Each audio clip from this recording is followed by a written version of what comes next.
Come have a seat in the Skald circle and hear the tale of the story of the Possum Knight, as told by Casimir. Once upon a time, in a faraway land of forests and steppes, there was a knight who was the target of many jokes. For you see, this knight's sigil was that of the possum, the creature famed for playing dead to escape danger. Now, of course, being gentry, he was very offended by these insults upon his honour. So, he decided that he had enough of this, and he would go out and prove his courage to all of the doubters. Now, being gentry, albeit a poor one, he still had to follow proper procedure.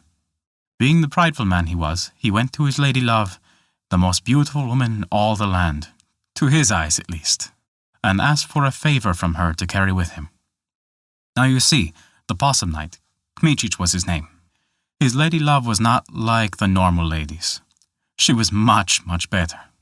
For you see, she was a sword mistress of an armoury. She had heard of Kmicic's quest, and she decided what was the harm in doing as he asked. She gave him a flower, a daisy, her favourite flower, mind you, and she told him that as long as this flower is alive and well, I will know you are mine.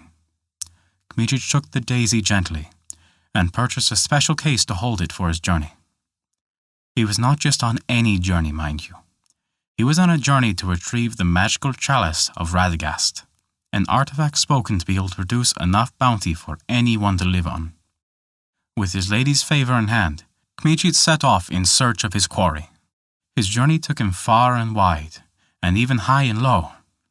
He heard tales of the chalice, how it was guarded by a dragon or by an evil wizard, and even one story where the chalice was hidden inside of an egg, which was inside of a rabbit, which was inside of a duck, which itself was inside of a chest which was under an oak tree on an island in the middle of the ocean. Clearly, all of these stories were ridiculous, though, because Kmicic's grandmother had told him a different tale. The chalice was held by the wind atop the tallest mountain in the land. There was one problem, though. The mountain range that it was part of was always shrouded in mist, and no one knew which was the tallest. Kmicic, though, was determined. Not only did he have his honour and pride resting on this mission. If he took too long and the daisy wilted, that would mean his love for his lady was false. Kmicic tightened his meagre pack and set off, a determined look upon his face. He made his way to the foot of the mountains and began to climb. He climbed as high as he could and made it to the very top of the mountain. However, it was not the tallest one. It was, however, over the mists, and he could see the tallest mountain. It loomed high above him, so high it appeared to touch the stars. At the top of that impossible peak, there was a castle. Kmicic saw his goal, and there was nothing that could stop him now. There was one problem, though. Atop the peak of this mountain, he saw the slope of the tallest mountain was incredibly sheer. Brave as he was, he couldn't risk the fall. So, being the brave and cunning man he was, he did something that no one had ever thought of before. In his loudest possible voice, he yelled, "Wind, I am a lonely traveller upon your threshold. Please let me in so I may partake in your hospitality." Now, I realize you may not be from these lands, but to refuse a guest is something only a commoner would do. And the wind, like everyone of importance, was gentry. So, as all gentry would do, the wind obliged. The mist parted, revealing a shimmering staircase.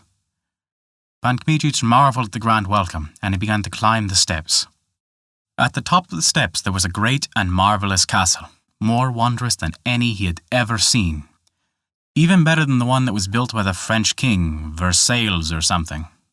The stones were all of mother of pearl, and the windows were made of diamond. Pan Kmicic thought this was a bit much, but to each their own. The doors opened on their own. Once again, a very nice touch. Kmicic walked in and was greeted by the lord of the castle, the wind himself. The wind wasn't exactly what Pan Kmicic had expected him to look like. He looked like a normal man, only, regardless of whether or not it was windy, his hair and clothing billowed. Oh, and also the wind's name was Dodol. Dodol asked what Kmicic was doing in the mountains. Dodol didn't know at the time, but he would regret asking this question. Kmicic then began to tell every detail about his adventure and why he was there, including the time that he was captured by the forest spirit with the backwards feet. But that is a story for another time. The Dole tried to stop him multiple times, but realizing it was to no avail, he sat down and waited. And waited, and waited, and waited. Finally, the Dole fell asleep. This is when Pan Kmicic stopped talking. Pan Kmicic looked around, and his eyes settled upon a sword on the wall. He instantly knew its name. Its name was Zal, for if it cut half as deep, or took half as long to heal as its namesake, it was the deadliest weapon on heaven and earth. Pan Kmicic took up the weapon and marched over to the Dole. He held the sword at the ready, and upon rousing the Dole from his slumber, challenged him to a duel for the chalice of Radagast. The Dole, being gentry, had to accept a duel from a fellow knight, even if he is a poor one. The duel commenced, and the Dole fought like the wind itself. Shocking, I know. However, one thing happened that neither of them expected. One errant slash cut Kmicic's daisy in twain. What they say about possums is true.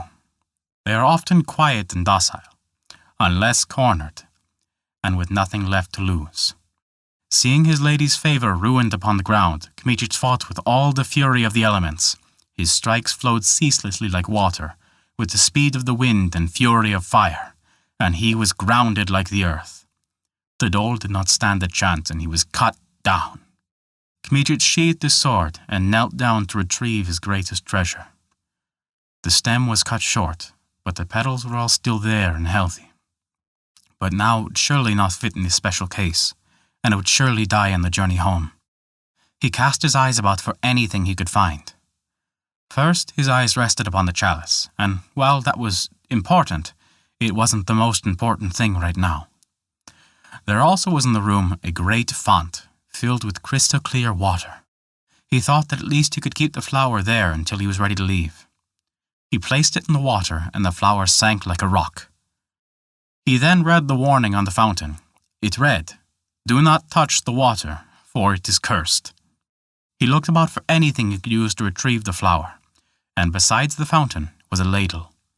Using it, he fished out the flower, which was now crystalline. Kmicic marveled at it. Not only did he still have the flower, but now it would never die. He was now ready to return home. He put the sword at his hip, the chalice in his pack, and the daisy pinned upon his coat. His journey home was much shorter than his journey there, and much to his shock, many people did not remember he had even left. While his pride was wounded, he did not particularly care about them. Pan Kmicic went to his lady, and produced not only the chalice to prove he completed his quest, but revealed the crystalline daisy. "Kohania, I have completed my journey, and like my love for you, this daisy has not wilted or died. Will you be mine?" His lady blushed and shuffled her feet because, as I told you, she was much better than the others. She said she would be his, and he would be hers, but none of this marriage right after the journey nonsense. That was only for fairy tales. And so, the two of them lived happily ever after in the armory, sparring and doing all other things they chose to do. And yes, because this is a story, they did eventually marry, except no children. Many dogs, though. And that is the tale of the Possum Knight. Thank you for listening to our story. If you enjoyed it, please take a look at our Patreon page, where you can earn great rewards while also supporting us. Once again, thank you for listening to our story.